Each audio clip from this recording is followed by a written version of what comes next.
record breaker. DJ the record breaker. DJ the record breaker. You're locked in right now on Hip Hop Weekly Radio in the mix with my boy DJ Nectar. I'm Sheba Songz and I'm pretty excited about tonight, man. I'm not sitting alone. I'm actually chopping it up with a soulful spirit. I like that.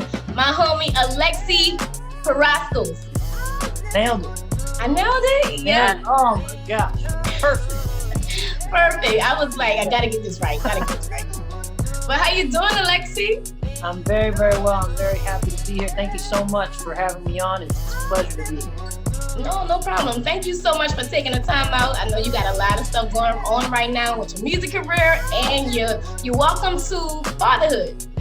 Yes, as of 1 week ago, we got a new baby boy in the household. So we are, learning on the fly a whole new career that I have being a father. So I see what you've been doing during the pandemic. Yeah, it's been a little bit of a crazy year. We actually got married last July, also in the pandemic. So it's been it has been quite a crazy year for us. Yes. Wow, many blessings, so shout out to your wife, shout out to the baby. What's his name? Theodore. I like that. I'm gonna have to get Theodore on the show next time. Oh yeah. We'll see. We're working. We're giving them a week or so to get into it. Then we're gonna start the piano lessons and the voice lessons. Then I'm not about to play with you, but what I am about to do is ask you about this journey to your music career. I know before we all step into our career, we all had that regular 9-to-5 job. But the fun thing about you is you actually use that time, sat at your cubicle, wrote a song that the company actually used, and that's how you discovered, hey, I might be onto something. Okay. It was right after college, and wasn't sure what I wanted to do, and I landed at this insurance company. And I've never worked a cubicle job in my life, never before, haven't done it since. And it's just a really different, for a creative person, cubicles can be a whole other situation. Prison. So I just found myself, right. And there was just this company and I wrote this song and they ended up, using it on some promotional stuff. And I was like, all right, if I can write a love song about an insurance company, real I feel like I can write. I should at least try, to take the leap and do the music thing full time. So I jumped after that. You make it sound so easy, but what were the steps that you took to take this dream from your cubicle to reality? Because now you're doing it full force. Yeah, it has been a journey. It's been kind of one step at a time, one project at a time, and really just figuring things out as you go. I'm an independent artist, so I don't have really much help in terms of label or anything. Everything is self-funded, and I've taught myself Photoshop. I make my own flyers, make my own videos, so it's all that kind of. All the grunt work that is really a pain to do, but it also, gives me a whole new skill set. So I'm much more independent and self-reliant. So I can do a lot more and beyond just make music. I can do all these different things that come along with, being an independent artist in today's world. Now, don't water it down too much of being an independent artist, because you had a lot happen. You won Best Song at the Los Angeles Film Awards. You won the Silver Award for R&B in the Mid-Atlantic Contest. You went on a 10-city tour. Okay, you dropped the Project 25-8. Yep. You did a lot for an independent artist. Yes, I appreciate it. You know your homework, Sheba. Okay, I appreciate it. Yes. I appreciate it. That's exactly right. Yeah, I think the most exciting thing of the one you mentioned was that 2018, we did a 10-city diner tour where we went, from Boston all the way down to Atlanta. And we were like, what's an outside the box kind of tour that we can do that hasn't been done before? We were like, diners. Everybody loves diners. It's a kind of intimate, it's already an intimate setting. Why not bring a band in there and kind of flip that concept on its head? And it was awesome. We did it in about 1 month, and it was definitely a unique thing. So. And it's so crazy because it sounded like everything was going great. You were living in the moment, doing your thing with your band, and then boom, the pandemic hit. And everything just stopped for all of us. It was like you was on cloud nine and now you're on the ground, just everything stopped. So I wanted to know, how did you not shut down creatively when the world shut down, because we see all the great things on social media, but it kind of affected me mentally as a reporter, as a media person, because we had nothing to do. Yeah. Well, I'm not gonna lie. 2021 was supposed to be the year.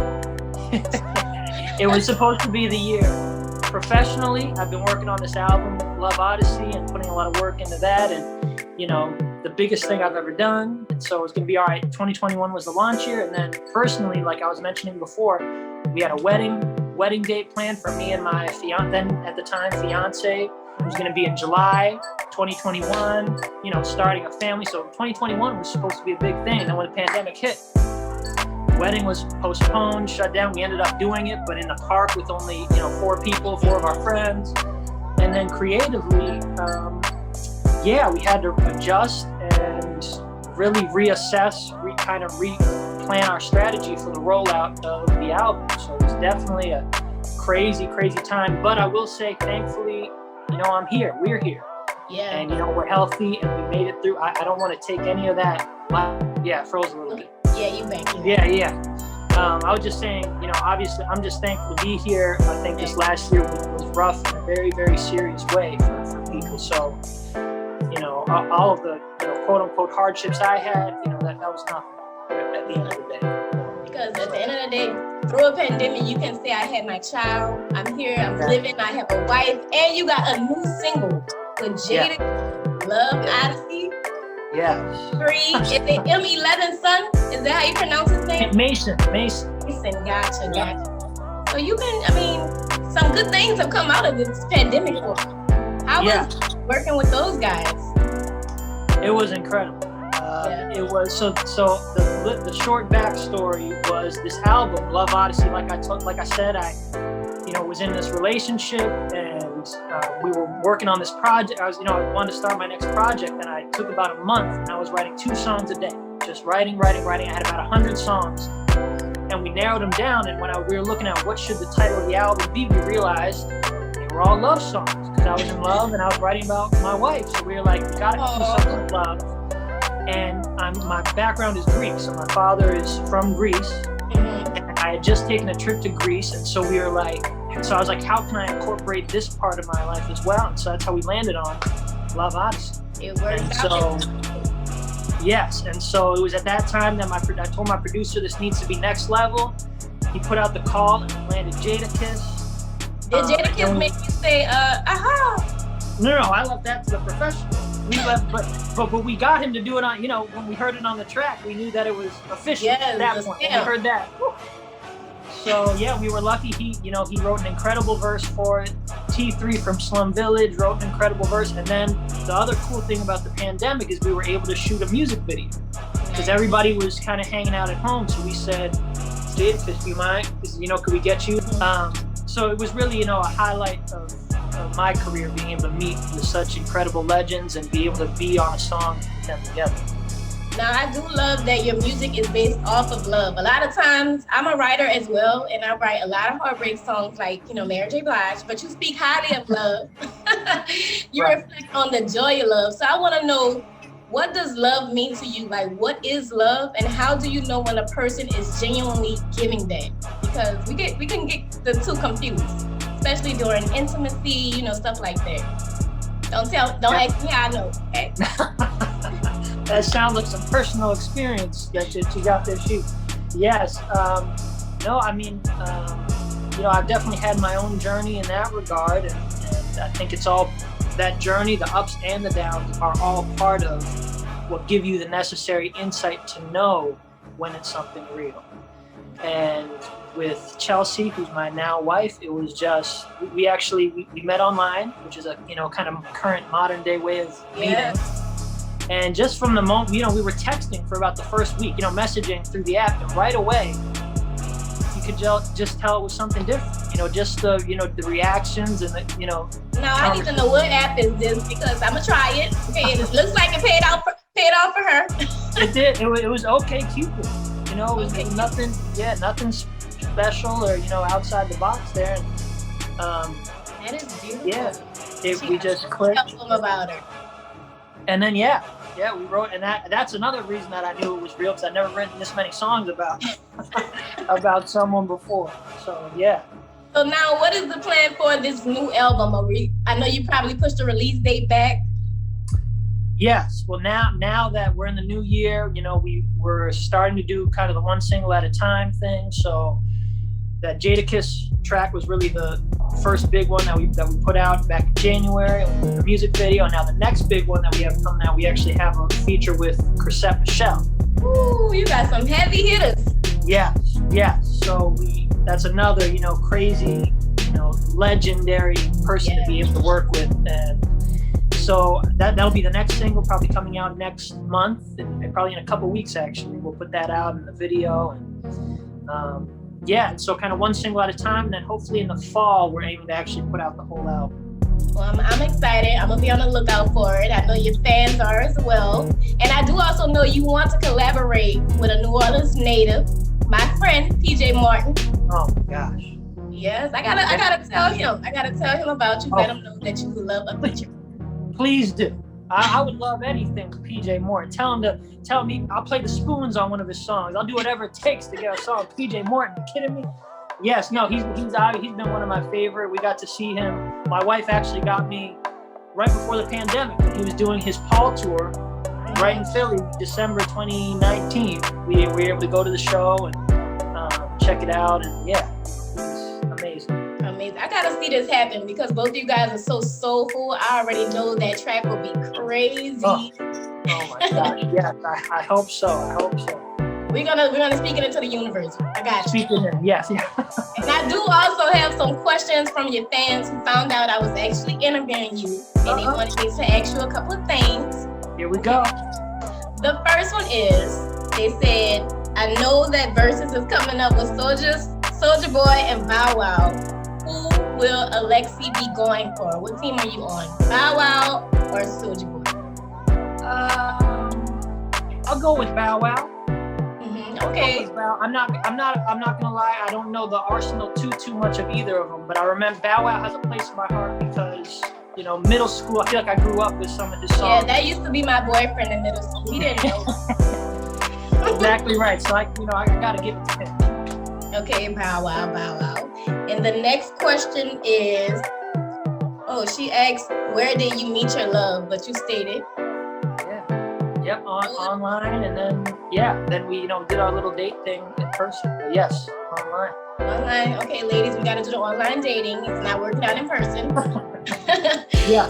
The last question, they would like you to do an acapella on the show right now. Any song? They want to hit Any song. You want a cover or an original? Do you care? Give us an original. What's your one? All right, I'll do the first song I wrote for my now wife, which was actually the first single we put out last year. It was called Mine, and we did a whole compilation video of virtual weddings during the pandemic. Okay. Yes, so I'll do a little bit of that. How can I explain the way you've taken over me? How I'll never be the same. 'Cause when we touch, it's like an electricity. You make me call you by another name.